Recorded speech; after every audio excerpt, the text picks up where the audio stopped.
आज बिग बी अमिताभ बच्चन यांचा वाढदिवस आहे। पद्मविभूषण अमिताभ बच्चन यांचं 84व्या वर्षात पदार्पण होतंय।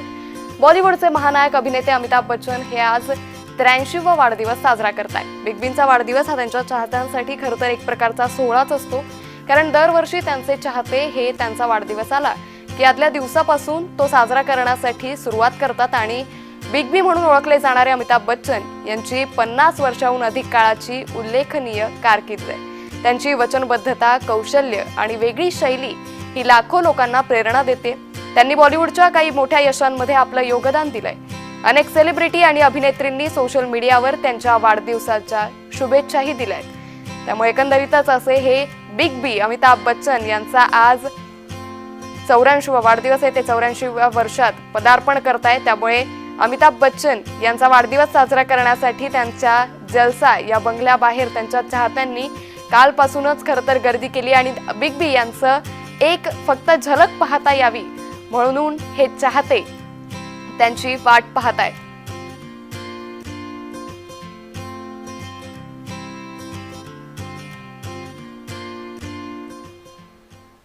तर याच संदर्भात आपल्या सोबत बोलण्यासाठी अभ्यासक ठाकूर सर सध्या आपल्या सोबत जोडले गेलेत।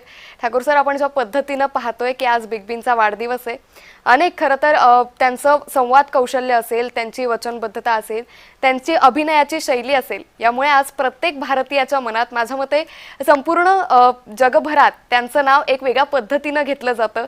बॉलिवूड म्हटलं की पहिला मोठा चेहरा समोर येतो तो बिग बींचा असतो। त्यांच्या एकंदरीत प्रवासाबद्दल काय सांगाल? इतका मोठा प्रवास आहे आणि अनेक वैशिष्ट्य आहेत।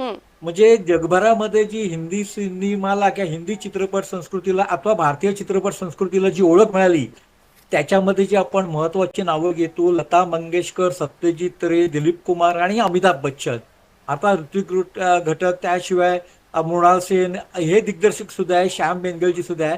पण अमिताभ बच्चन यांची जी एकूणच वाटचाल आहे, 55 वर्षांची वाटचाल आहे, ती इतकी म्हणजे एका बाजूला मेहनत, आत्मविश्वास, सकारात्मक दृष्टिकोन, वक्तशीरपणा आणि त्याचबरोबर त्यांनी केलेली योग्य चित्रपटांची निवड, म्हणजे सुरुवातीचा काही पडता काळ वगळता त्यानंतर अमिताभ बच्चन यांनी जी काही वाटचाल केलेली आहे, अर्थात त्या वाटचालीमध्ये काही अपडाऊन्स आले।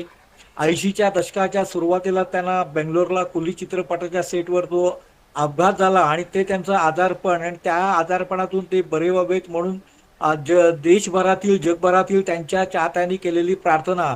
80च्या दशकाच्या मध्यास ते राजकारणामध्ये गेले, इलाहाबाद लोकसभा मतदारसंघातून ते खासदार झाले, परंतु खासदारकी त्यांना फळली नाही, त्याच्यामध्ये ते अपयशी ठरले आणि त्याचा त्यांच्या लोकप्रियतेला फटका बसला। 90च्या दशकामध्ये सुद्धा त्यांचा सुरुवातीला त्यांनी काही दिवस थांबणं पसंत केलं, परंतु पुन्हा नव्याने डाव सुरू करताना त्यांची काही चित्रपटांची निवड चुकली। लाल बादशाह, मृत्यूदाता असे काही त्यांचे चित्रपट आले। सूर्यवंश नावाचा सिनेमा त्यांनी का करा प्रश्न होता, परंतु कौन बनेगा करोडपती पासून त्यांनी जी काही काट टाकली आणि त्यानंतर त्यांच्या वाटचालीकडे जर आपण पाहिलं तर नवीन पिढीच्या, नवीन दृष्टिकोनाच्या लेखक दिग्दर्शकांसोबत त्यांनी जे काम करायला सुरुवात केलेली आहे, मला असं वाटतं की त्यांच्या व्यक्तिमत्वातलं जे तारुण्य आहे किंवा टवटवीतपणा आहे आणि आधी ते कौन बनेगा करोडपतीचा डाव ज्या पद्धतीने रंगवतात, खुलवतात, त्याच्यामध्ये त्यांचा बदलता दृष्टिकोन आणि व्यावसायिक निष्ठा हे गुण आहेत।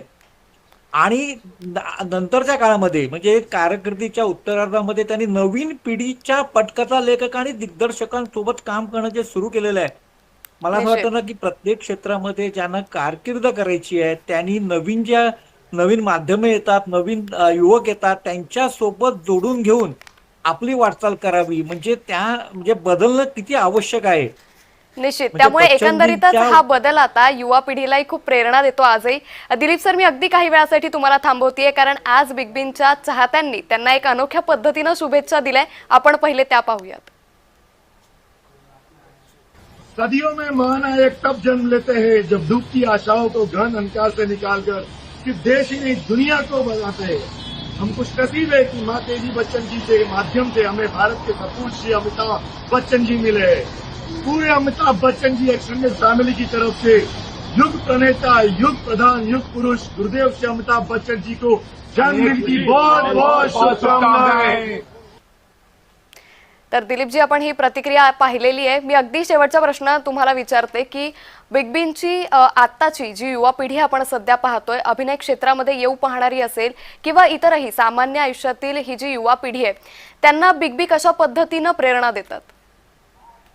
प्रेरणा अशा पद्धतीने देतात की इतक्या वर्षाच्या वाटचालीनंतर म्हणजे कारकिर्दीचा एक मोठा टप्पा आणि वयाचा देखील मोठा टप्पा, त्यानंतर सुद्धा ते केंद्रस्थानी आहेत. चित्रपटसृष्टीचे आहेत, मनोरंजन माध्यमाचे आहेत, एकूणच माध्यमांचे आहेत. आणि आज ज्या पद्धतीने ते आपलं काम करतायत, कौन बनेगा करोडपती हे आपण आता रोज बघतोय, त्या ज्या पद्धतीने त्या नवीन पिढीसोबत खेळतायत आपण म्हणू, किंवा त्यांच्याशी जे ज्या पद्धतीने ते वागतायत ते जसं आहे, आणि इतक्या वर्षाच्या त्यांच्या वाटचालीचं जे रहस्य आहे ते आपण जाणून घेतलं, तर त्याच्यामध्ये वक्तशीरपणा हा अतिशय महत्वाचा गुण आहे. आणि त्याचबरोबर वागण्यातील नम्रता, निश्चित निश्चित. ह्या गोष्टी नवीन पिढीने शिकून घ्याव्या. कोणत्याही क्षेत्रात जर कारकीर्द यशस्वी करायची असेल तर मला असं वाटतं अमिताभ बच्चन हे एक मोठं नाव आहे, एक निश्चित मोठा दिलीप सर, आदर्श त्यामुळे आहे. एकंदरीतच जे 83व्या वर्षात बिग बी पदार्पण करताय ते आम्हा युवा पिढीला देखील मोठ्या पद्धतीनं प्रेरणा देत असल्याचं दिसून येतंय.